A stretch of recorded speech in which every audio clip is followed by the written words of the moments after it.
lawsuit that was filed today, this morning.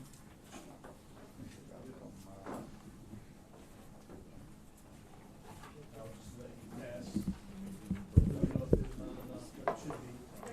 I think there is, though. There's about 7 or 8 more in there. Just a little enough.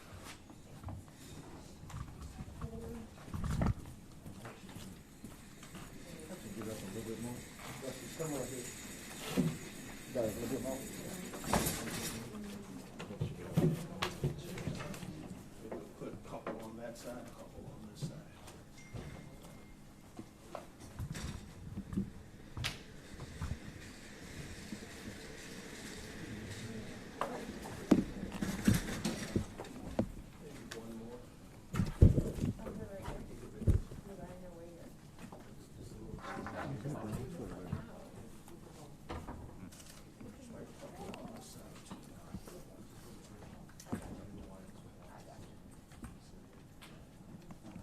Maybe one more. Good? Yeah. He got 2 more cards.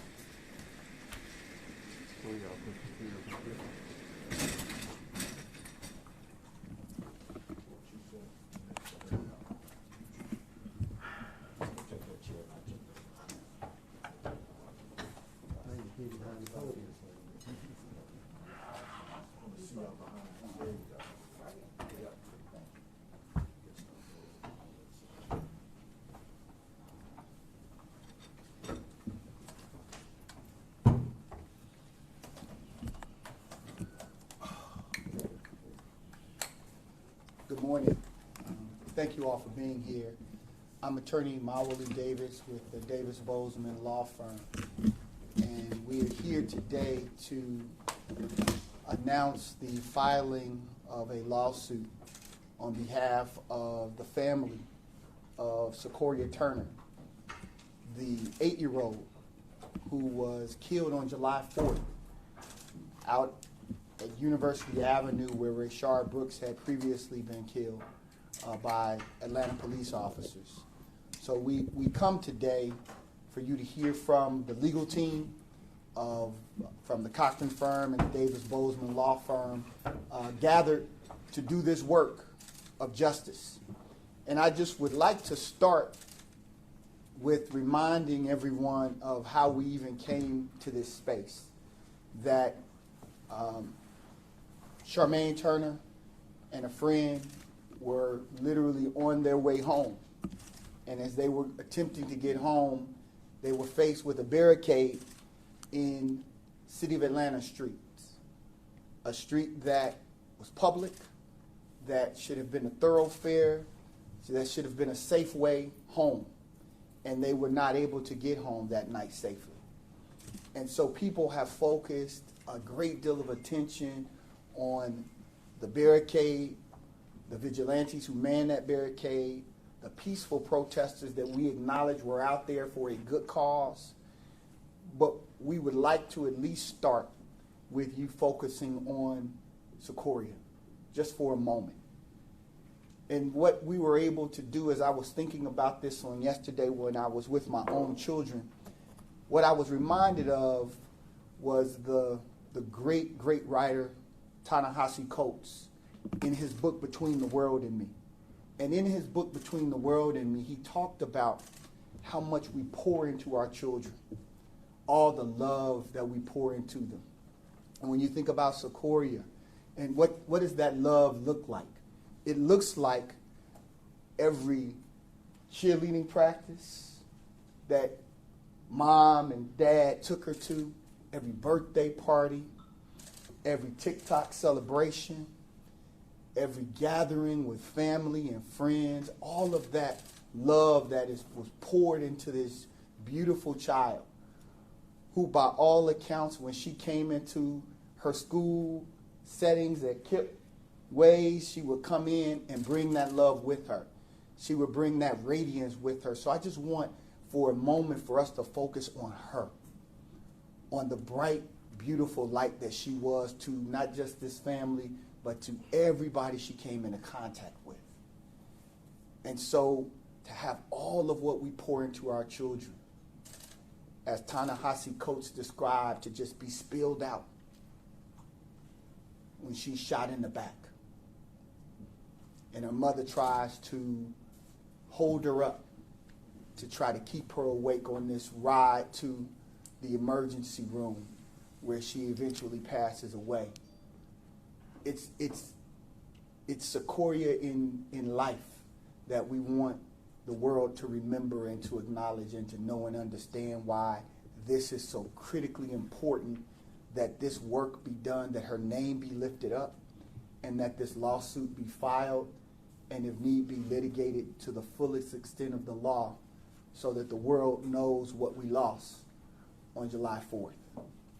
And so with that, I'd like to bring forward one of the attorneys, a great friend and attorney from the Cochran firm, who has a great deal of expertise in the area of law that we're focused on, which is part of it is nuisance law. I'd like to bring up Attorney Sam Starks. Good morning. This podium is for short people, I guess. I appreciate the mic. Okay, all right. Can you stand maybe about a step behind the mic though? That Sure. Against it. Okay, all right. Y'all can hear me? So there, a few days after Secoria's death, there was an article in the AJC that asked the question, why were armed civilians allowed to commandeer a public street without any pushback from law enforcement? And so this lawsuit that we filed today, it answers that question and also seeks to hold accountable the city officials who are responsible for Secoria's death. So this lawsuit alleges a number of different claims against the mayor, against the interim chief at the time, and also against Councilwoman Joyce Shepard. It is our position, as we allege in this lawsuit, that each of these officials took a sworn oath and had a duty and a responsibility to promote and protect the public health, safety, and peace, and they failed to do that. So this is a lawsuit that is based on a failure of city government at the highest levels. The mayor, the interim police chief, and the city council member. This lawsuit is based on a failure of city officials to provide even the most basic public safety and public protection to citizens within that University Avenue area where the Rayshard Brooks shooting occurred. And so there are specific allegations that are enumerated and set forth in our lawsuit, but that maybe a year ago we set forth in a notice to the city, giving the specific facts, the specific claims, some of which the mayor has acknowledged. If you go back to the Atlanta Journal article from July 8th, the mayor did an interview with the editorial board, and she essentially conceded that while they had planned and decided to go to the area and to clear away the barriers and to clear away at least those who were not peacefully protesting, they held off on doing that because of a request from Council Member Joyce Shepard.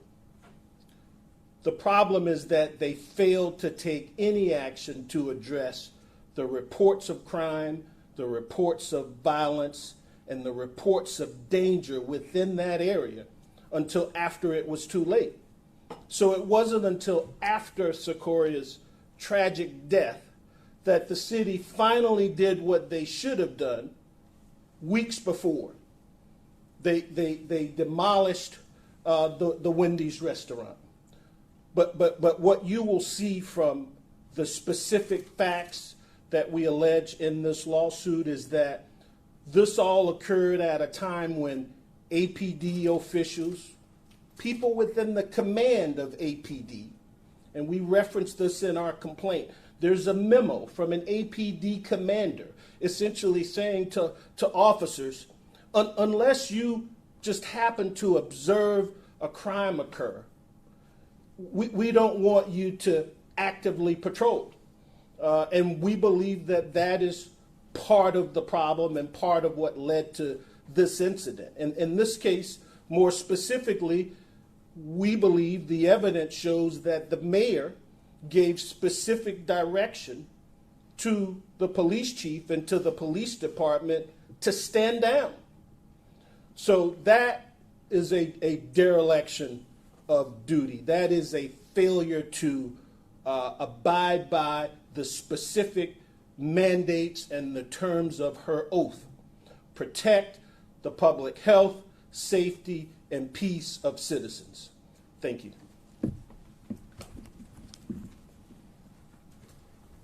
Additionally, in addition to the public officials who we believe are responsible for Secoria's death, there were also private entities who had a responsibility. We'd like Attorney Harold Spence, a partner at our firm, Davis Bozeman, a law firm, to come up and discuss these private entities who failed in their duty to protect those that would come upon the property or near the property. Attorney Spence. Thank you, Attorney Davis. You just heard Attorney Sam Starks give a passionate explanation of the city's abandonment of its responsibility. But the governmental actors were not the only parties abandoning their responsibilities. There were private actors that were involved. So this lawsuit in part is against the owner and operator of the Wendy's location at University Avenue. The law does not give you the right to own property, to operate a business at that property, and then abandon it when you know that there are armed vigilantes there harming citizens, controlling ingress and egress. You don't have the right to abandon that property. And it's in part because of their abandonment of their legal responsibilities that we're here today, asking the question that Attorney Mowley Davis raised at the beginning, looking at the life that could have been. You know, maybe had Sequoia lived, she would have become mayor and wouldn't have abandoned her responsibilities. Maybe she would have become a city council member and wouldn't have abandoned her responsibilities as happened in this case. But we think that the private actors in this case, the owners and operators of that University Avenue property, are as equally culpable as the city of Atlanta. And we tend to do everything within our power as a unified legal team to hold them accountable for that which they cannot return to this mother and to this father, the precious life of 8-year-old Secoriea Turner. I'd like to bring forward a long time friend and a graduate also of Georgia State College of Law, but someone I believe is one of the preeminent civil rights lawyers in the country, who does it without a lot of fanfare, just does it because I believe that the Johnny Cochran spirit is in his DNA. And I'm grateful to be able to be co-counsel with a partner here at the Cochran firm, Sean Williams, who is a son of Atlanta, who has deep roots here. And so he does not come as an outsider casting dispersions, but he comes as someone who loves this city, our community, has shown that through his work, both his philanthropic work as well as his work as a lawyer and as a community contributor. So, Sean. Thanks, Mowley. Good morning. Our first responsibility, I think, we've talked about legal responsibilities, the owners and operators of Wendy's. We've talked about the responsibilities of the mayor, city council, chief of police. But the ultimate responsibility is the fact that we, as a community, as adults, have a duty to our children. And that is the ultimate failure in this case. So many adults who had power, responsibilities, obligations, opportunities to stop this did not. And so the ultimate tragedy is that we have an 8-year-old beautiful little girl whose life was taken before its time when it could have been avoided. So the first tragedy is that we lost an 8-year-old girl. The second tragedy is it was preventable. And what we've learned in our discovery from the beginning of this case is that there was opportunity after opportunity and notice after notice, not only from the Wendy's owners and operators, but from the city, the mayor, city council, and the police department to do something about this, and they failed to do that. But the other tragedy is the fact that we're here almost a year later, and this family has not gotten justice. Think about that. There is no dispute that this little girl was innocent, that this family was innocent, did nothing wrong, on their way home, and they lost their little one. And a day after, they came down to City Hall, did a press conference with the mayor, if you guys remember. And I quote, the mayor said, "Now we are demanding action for Secoriea Turner." That was a day after the tragic death of this little girl. And yet, a year later, we are here to say, with this lawsuit, we're still demanding action. We're demanding action in this lawsuit against the city of Atlanta. We're demanding that they take responsibility. In that press conference, Mayor Bottoms said, enough is enough. We remember that. Well, we're here to say, on behalf of this family, enough is enough. Enough is enough of this city claiming to be the beacon of civil rights and civil justice, and yet failing and time again showing that the lives of black people don't seem to matter when the city's actions have caused the death of someone of color. We got too many instances. And yet what's so tragic is we are quick in this city to get on national TV, to parade the fact that we're the city of civil rights and Martin Luther King and John Lewis. And other cities who don't have that rich heritage step up to the plate and take responsibilities when their employees and their agents do something wrong. Minneapolis has resolved a case of George Floyd. We got Louisville taking responsibility for their actions. We got Columbus, Ohio doing it. And yet, time and time again in this city, when there's officers, city officials, city agents who are here to protect and serve, we never hear anybody from the city taking responsibility or making sure these families get justice. You cannot call yourself great, as Winston Churchill says, without responsibility. And that's what this lawsuit's about, to hold the city responsible. We also want to hold Wendy's and the operators of that business responsible.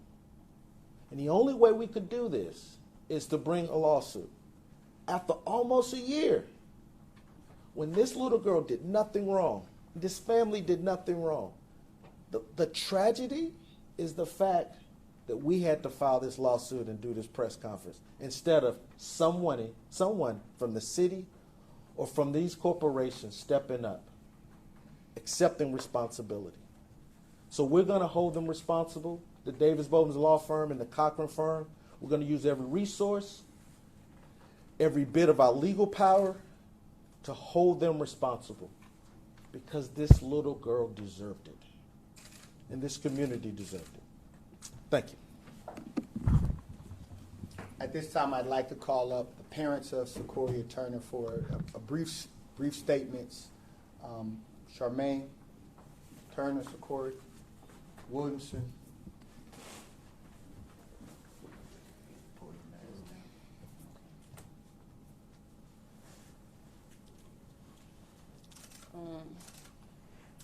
Secoriea should be here. None of what we're doing will ever bring our baby back. Her life is priceless. We're forced to live through this day by day We deserve justice. Someone needs to be held accountable. We're here for accountability. Everyone that was in cause of this happening, how could you let protesters take over busy street in Atlanta and let no one go down that street to patrol? People saying that they standing for something, falling for anything. We're just here for accountability and to make sure everybody that's responsible or that is caused for her losing her life. Our child's supposed to be here a couple of days for our brother's birthday. Our brother's birthday was June the 4th. I had to go sit with her. I had to go to her grave site without her brother because I wish she was here with us on June the 4th. My daughter should be here with us. We don't supposed to be here. In a million years, we don't expect to be here.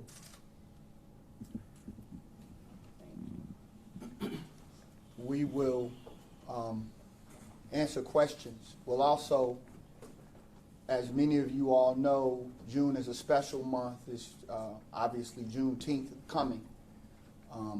We talk about liberation and freedom. What you will see in June here in Atlanta is June will be a month of reckoning. We will, along with other civil rights attorneys, make sure that lawsuits are filed every single week of June. Civil rights lawsuits will be filed every single week in June until this city responds in a way that is commensurate with being leaders in civil rights.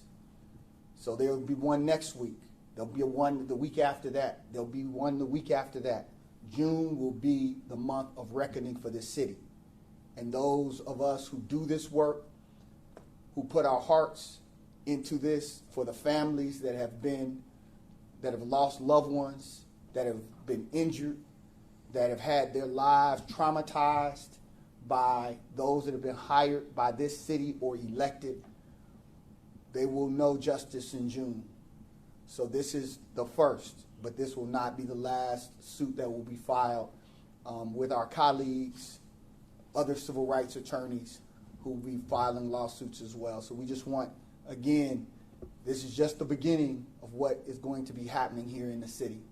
But it was appropriate that we start with this innocent child as the first one to be filed. And there will be more to come. We're prepared to answer any questions that you have for the lawyers. What response have you received from the city in reference to this? None. We haven't received any response from the city. The anti-litem notice that was filed, we filed the anti-litem notice months ago, and Received no response on that. we received no response. We have had to battle. Sam, Harold, they have been filing open records requests repeatedly to try to get all of the records released. That has been a very, very difficult task. It's been an ongoing battle. There hasn't been cooperation by the city or the city attorney's office at all.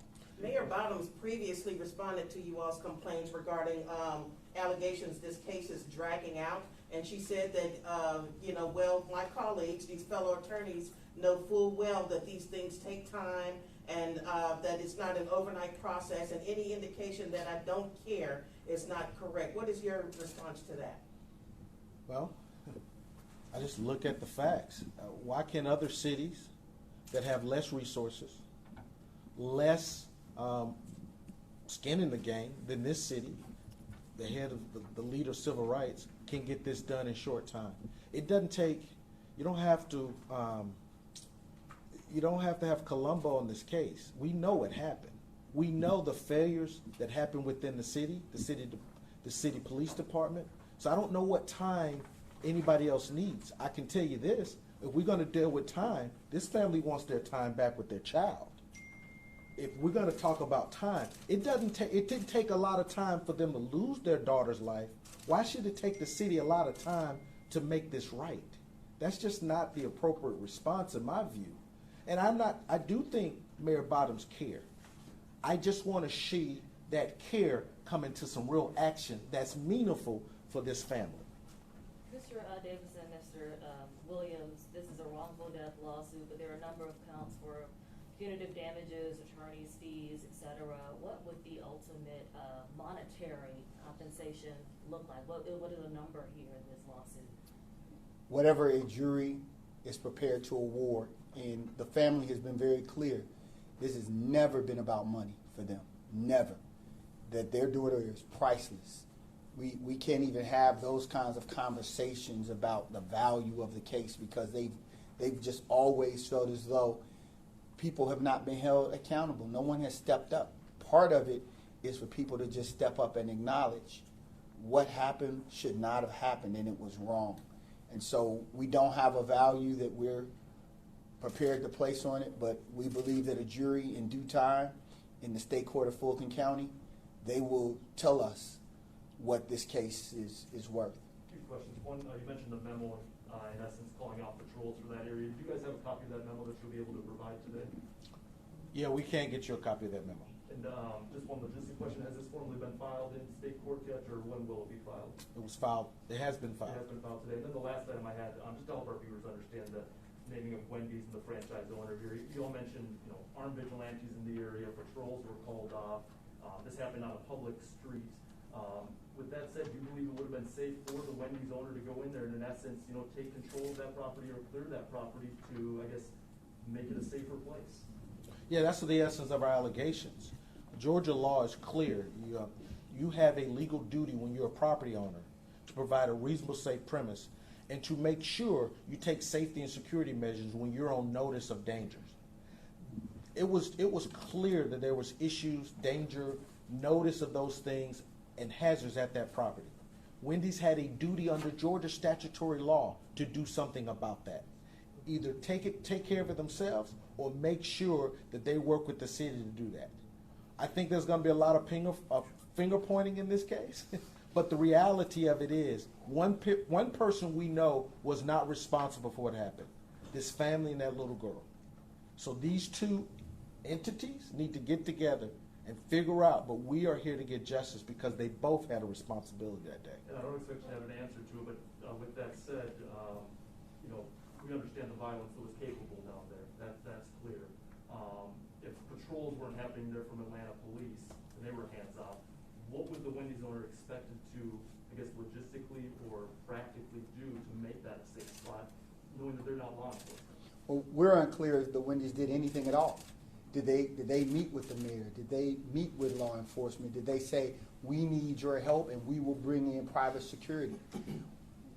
They perfectly, and what we see all across Atlanta and all across communities is that people will set up businesses and then they will be hands off as it relates to the safety in those businesses.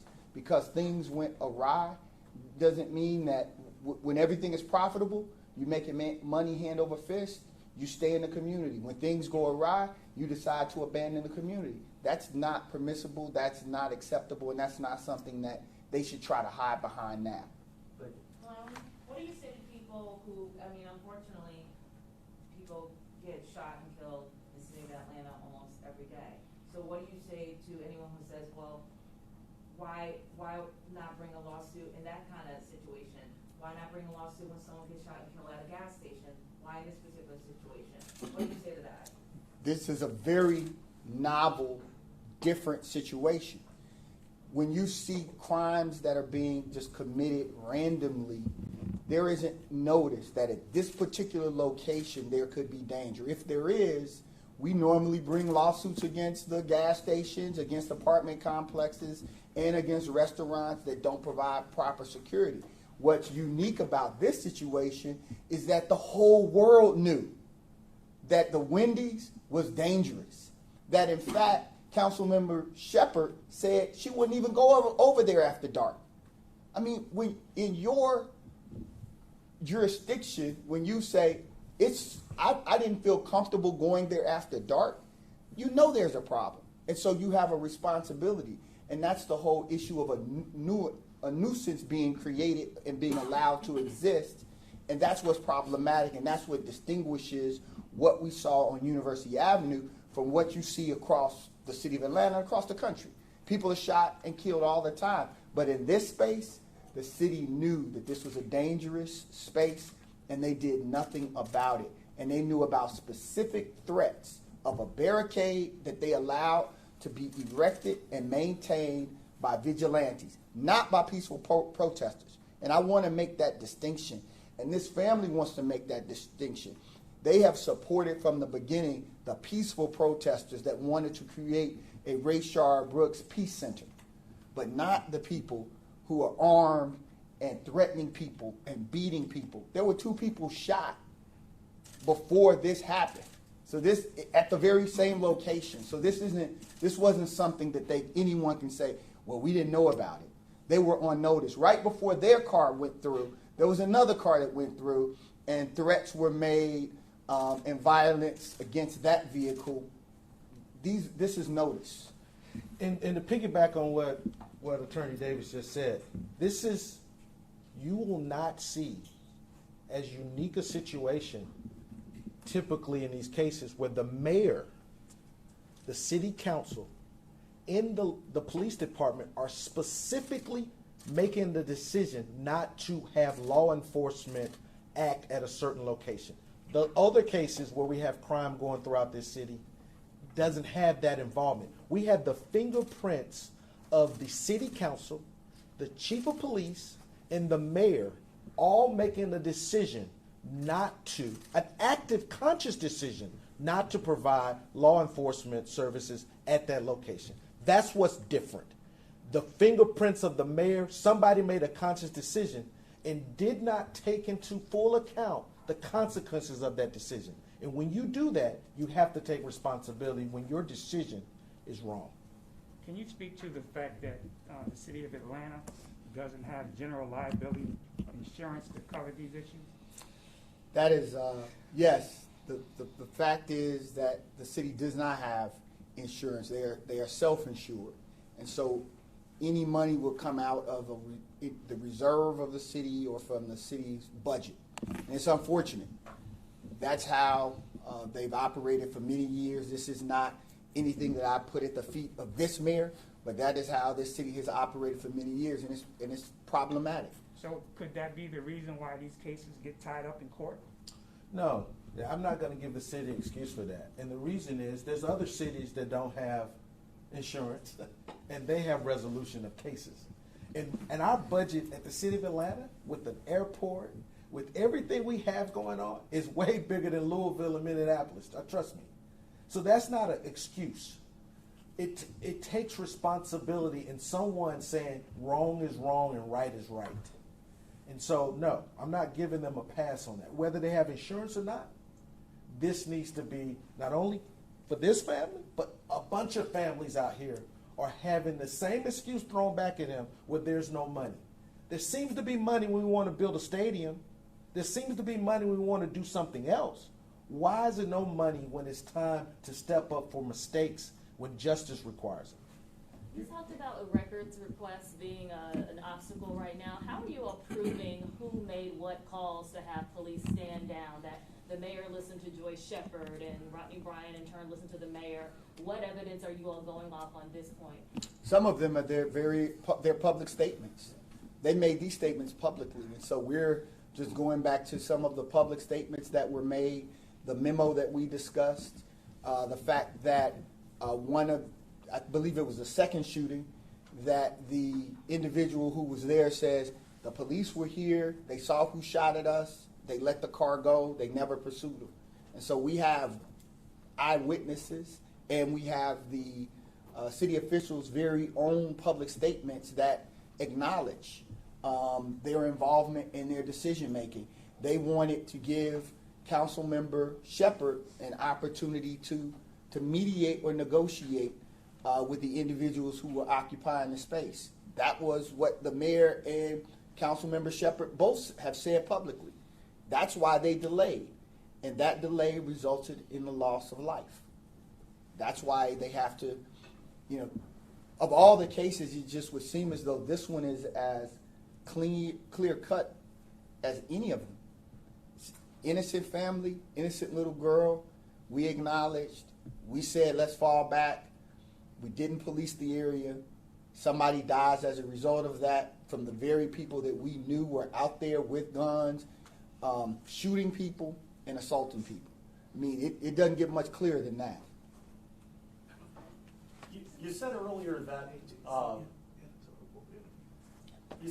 it wasn't about the money. Can we assume that you guys are doing this pro bono? No, we're not. We're doing this as we do all of our cases on a contingency. If this family doesn't receive a penny, we don't receive a penny. All of the time, the expenses, everything that we put into our cases, this is how we fight. We fight for this family so that we're in a position to fight for the next one. And we do that without any hesitation or reservation. And that is what we do. That's what lawyers that practice this kind of law, we do. And we do it proudly, and we do it with the confidence of these families that we're going to go all the way regardless of our friendships or relationships. You know, I personally love the mayor. She's, you know, a friend of my wife's, a close friend of our families, but it's bigger than friendship. It's about what's right. And so we stand on that. That's where we are. And I'll remind you that the legal system set up before me and Mr. Davis ever finished law school said the only remedy for us is monetary. I promise you, hear me clearly, I don't want to be standing here. I don't need to be standing here. I want this little girl back for this family. If you or anybody in the media or anybody in the city can bring this little girl back, I'll step back. But the only legal remedy that exists is compensation for them. Okay? So that's what we're going to do for them. So it's not about the money, it's about this child's life. And the value of that life, just like anybody else in any other system we got in this country, they deserve that. This family deserves that. The city and Wendy's, they put a value system on this girl's life before we got here. When they said, don't put no police out there. So this wasn't about money for them, but somebody made a decision a long time before they got there on July 4th about the value system. And that's what's concerning to me. I don't want to ever do these press conferences with you guys, with any family. But somebody made a decision before law firms and lawyers got involved to value people's lives. And it's unfortunate for me that I'm always typically standing up here with people of color because it doesn't seem like the government values our lives as much as everybody else's. And so when we have somebody who dies like this, when something could have been prevented, I do not apologize for bringing a lawsuit. And I do not apologize for making sure they get compensated what the law said they are entitled to. In that vein, so you're saying that the police weren't heavy-handed enough in this case? No, but we're not saying that. But my point being, should they have been more heavy-handed when they were getting heat for being heavy-handed a few days before? Well, I think heavy-handed is your language, it's not ours. That's fair. So what we believe is that there was no policing, right? You can't go from, you shoot a man at the Wendy's and then you say, well, you all are mad about that, so we won't police at all. That's essentially what the rationale has been, is that if you're critical of us, then screw you. We won't patrol your neighborhoods, and we'll just let anything happen. Doesn't work like that. You all took an oath. You took an oath to protect and serve. And so that responsibility, I come under all kinds of criticism. I still have to man up and do the work that I have taken an oath to do. Whether it's gone well for me on one day or not. The next day, I better step to and do what it is that I've taken an oath to do, and that is zealously represent clients. And it's the same with law enforcement. And so all we are saying is that they should have engaged in proactive policing and not just surrendered the neighborhood to what they knew were dangerous individuals who were not about peaceful protests and were focused on using this moment, this pivotal moment in our history, to really terrorize people and create something that was unsustainable to begin with. And we want to be clear.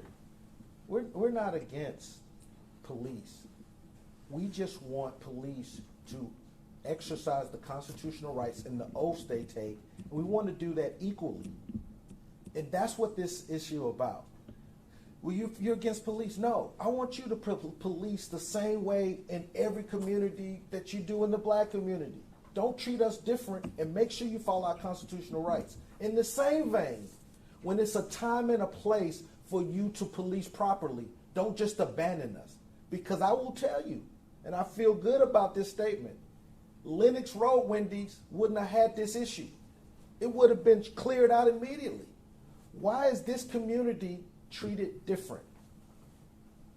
Sir? Both of you gentlemen have already touched on this throughout the press conference, and I have not had a chance to go through the lawsuit, so I apologize. But can you elaborate on some of the specific allegations in this complaint filed against the defendants and where you feel the defendants dropped the ball?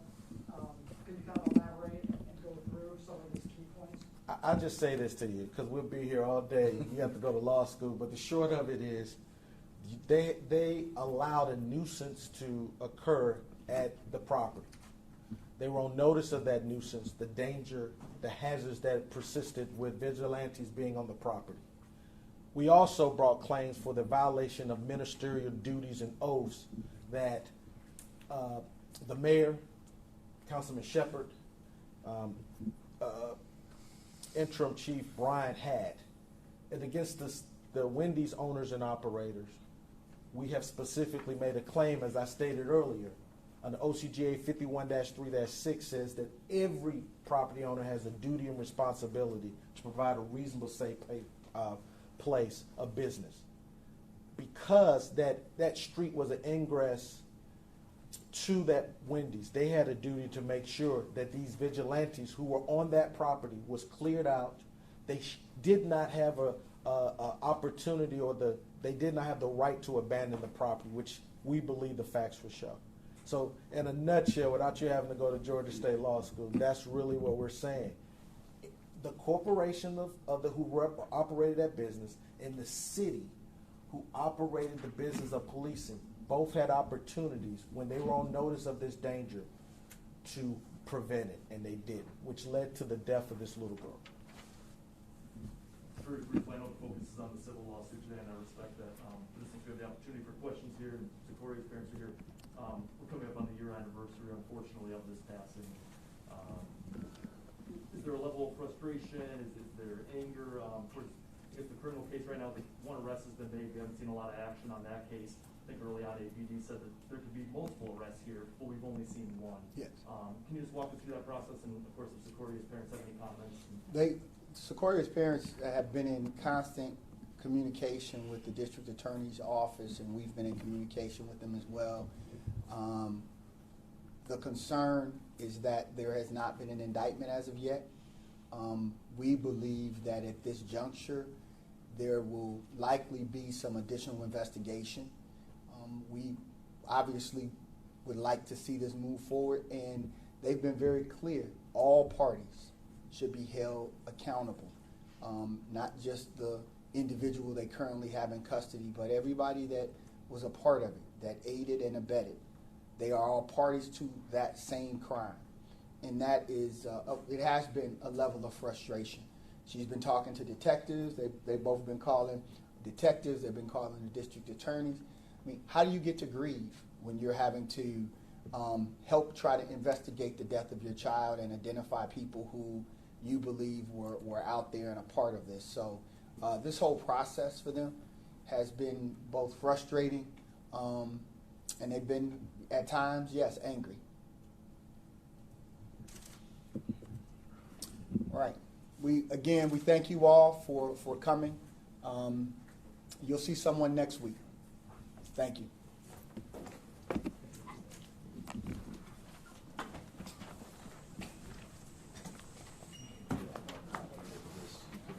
Take pictures, samples, one page.